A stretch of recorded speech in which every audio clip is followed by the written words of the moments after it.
الحمدللہ وحدہ والصلاة والسلام علی من لا نبی بعدہ، اما بعد۔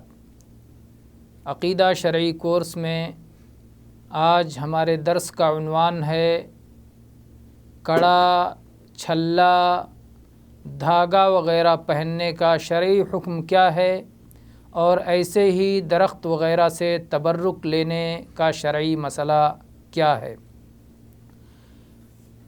کڑا کسے کہتے ہیں؟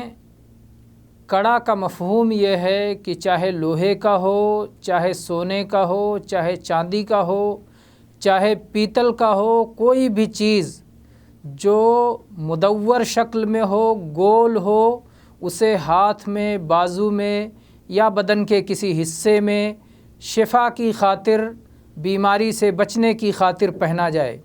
دھاگا آپ جانتے ہیں، معروف ہے، لیکن یہ دھاگا چاہے اون کا ہو، چاہے کاٹن کا ہو، چاہے کسی بھی قسم کا ہو، جاہلیت کے زمانے میں لوگ اسے پہنا کرتے تھے، اور اس کے ذریعے سے وہ مصیبتوں سے بچنے اور نفع حاصل کرنے کی امید لگایا کرتے تھے، اور وہ توقع کیا کرتے تھے کہ اس کی وجہ سے وہ نظر بد سے محفوظ ہو جائیں گے، آسیب وغیرہ سے بچے رہیں گے۔ اللہ تبارک و تعالیٰ نے قرآن مجید میں ارشاد فرمایا، قل افرأیتم ما تدعون من دون اللہ ان ارادنی اللہ بضر هل ہن کاشفات ضرہ او ارادنی برحمت هل ہن ممسکات رحمتہ قل حسبی اللہ علیہ یتوکل المتوکلون۔ اللہ تعالیٰ نے فرمایا، قل کہہ دیجئے، مجھے بتاؤ کہ وہ لوگ جنہیں تم اللہ کے سوا پکارتے ہو، اگر اللہ تبارک و تعالیٰ مجھے کوئی نقصان پہنچانے کا ارادہ فرمائے، کیا وہ اس نقصان کو ختم کر سکتے ہیں؟ کیا اس بلا کو ٹال سکتے ہیں؟ کیا وہ اس مشکل کو دور کر سکتے ہیں؟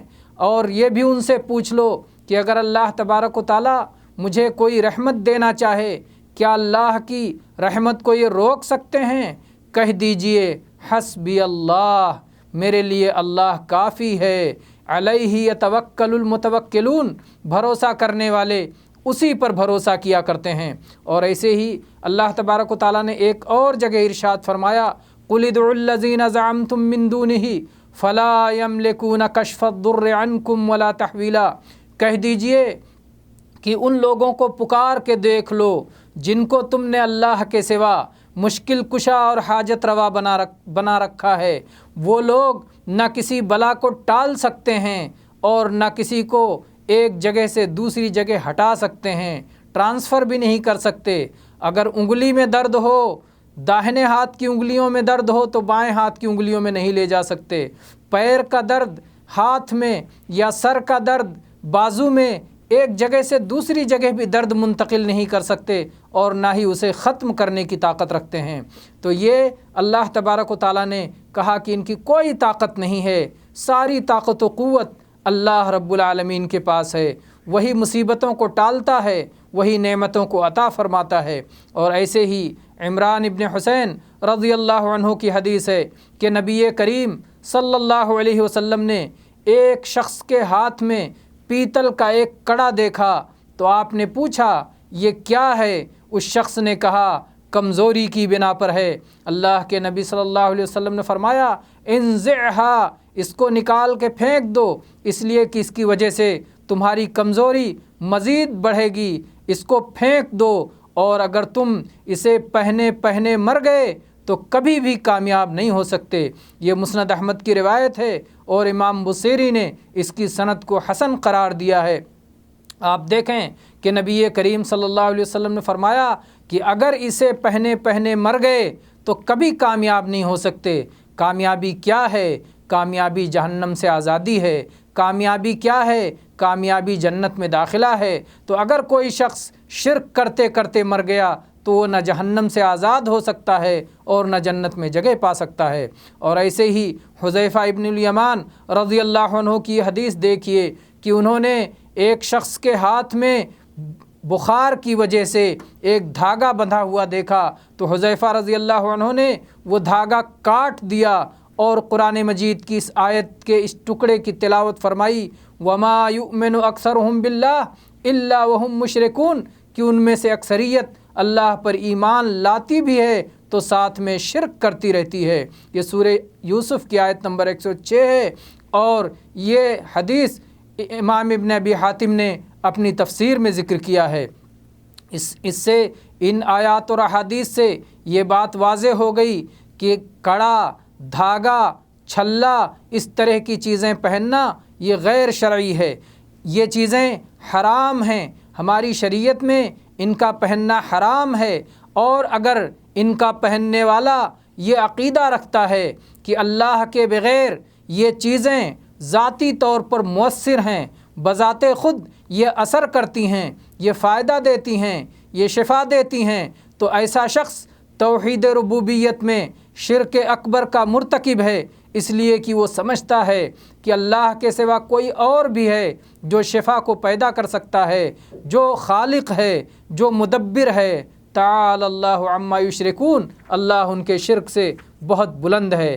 اور اگر کوئی شخص جو دھاگا یا کڑا یا چھلا پہنتا ہو اور اس کا عقیدہ یہ ہو کہ یہ چیزیں صرف سبب ہیں، یہ چیزیں بذات خود مؤثر نہیں ہیں، لیکن اللہ تبارک و تعالیٰ نے ان میں اثر رکھا ہے، تو ایسا شخص چھوٹے شرک کا مرتکب ہے، اس لیے کہ اس نے ایسی چیز کو سبب بنا ڈالا جسے اللہ تبارک و تعالیٰ نے سبب نہیں بنایا ہے، اور اس نے اللہ کو چھوڑ کر کسی اور کی طرف اپنی توجہ پھیر دی، دل کو لگا لیا کسی اور سے، کسی اور طرف لو لگایا، کسی اور سے اس نے نفع کی امید رکھی۔ اس کا یہ کام بڑے شرک تک پہنچانے کا ذریعہ ہے۔ اگر اس کا دل اسی سے لگ گیا اور اسی سے اس نے شفا کی امید رکھی، اسی سے اس نے نفع حاصل کرنے کی امید رکھی، انہی سے اس نے مصیبتیں دور کرنے کی امید رکھی، اللہ کو بھول گیا یا اللہ کے ساتھ ساتھ ان سے امید رکھی،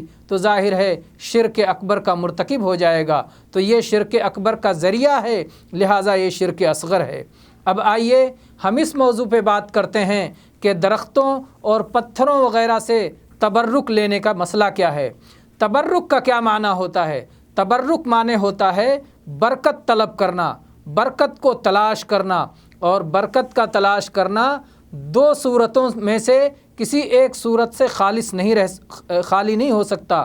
پہلی صورت یہ ہے کہ یہ تبرک شرعی طریقے سے ہو، معلوم طریقے سے ہو۔ مثال کے طور پر کوئی شخص قرآن پاک سے اللہ تبارک و تعالیٰ کے بتائے ہوئے طریقے کے مطابق، نبی کریم صلی اللہ علیہ وسلم کی ہدایت اور رہنمائی کے مطابق برکت حاصل کرتا ہے، جیسا کہ اللہ تعالیٰ نے فرمایا وَهَذَا كِتَابٌ أَنزَلْنَاهُ مُبَارَكٌ، کہ ہم نے اس کتاب کو مبارک بنا کے نازل کیا ہے، یہ برکت والی کتاب ہے۔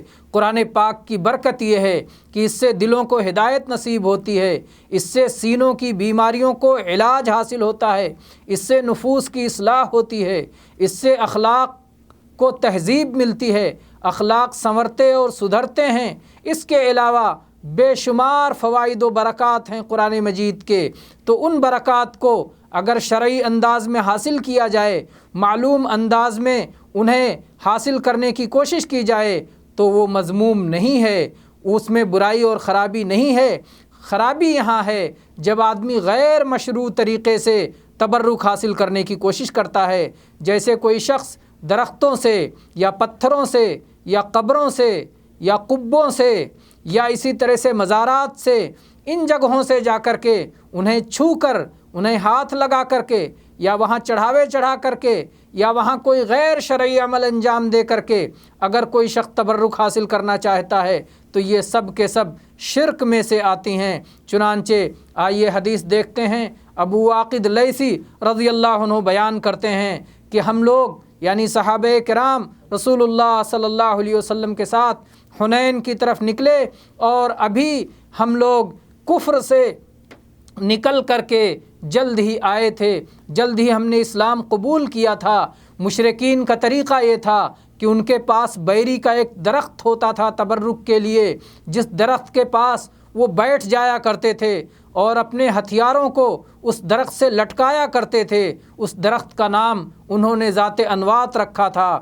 ہم لوگوں کا بھی گزر ایک بیری کے درخت کے پاس سے ہوا۔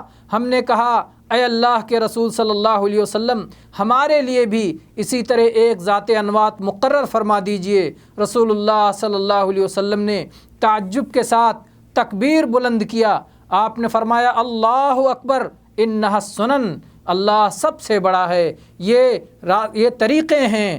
قلتم والذی نفسی بیدہ کما قالت بنو اسرائیل لموسیٰ، تم نے اس ذات کی قسم جس کے ہاتھ میں میری جان ہے وہی بات کہی ہے جیسے بنی اسرائیل نے موسیٰ علیہ السلام سے کہا تھا اجعل لنا الہا کما لہم آلہہ، ہمارے لیے بھی ویسے ہی معبود بنا دو جیسے مشرکین کے پاس معبود ہیں۔ موسیٰ علیہ السلام نے ان کو کیا جواب دیا تھا؟ قال انکم قوم تجہلون، موسیٰ علیہ السلام نے کہا کہ تم جاہل قوم ہو، تم نادان لوگ ہو۔ اللہ تبارک و تعالیٰ نے تمہارے پاس صاف ستھری توحید اور صاف ستھری شریعت بھیجی ہے، اور اس کے بعد تم جاہلوں کی، کافروں کی اور مشرکوں کی نقالی کرنا چاہتے ہو۔ اللہ کے نبی کریم صلی اللہ علیہ وسلم فرمایا لَتَرْكَبُنَّ سُنَنَ مَنْ كَانَ قَبْلَكُمْ، آپ نے پیشین گوئی فرمائی کہ تم سے پہلے جو امتیں گزری ہیں یہود و نصارہ، تم لوگ بھی ان کے طریقے پر چلو گے۔ یہ سنن ترمذی کی 2180 نمبر کی حدیث ہے اور امام ترمذی نے اسے صحیح قرار دیا ہے۔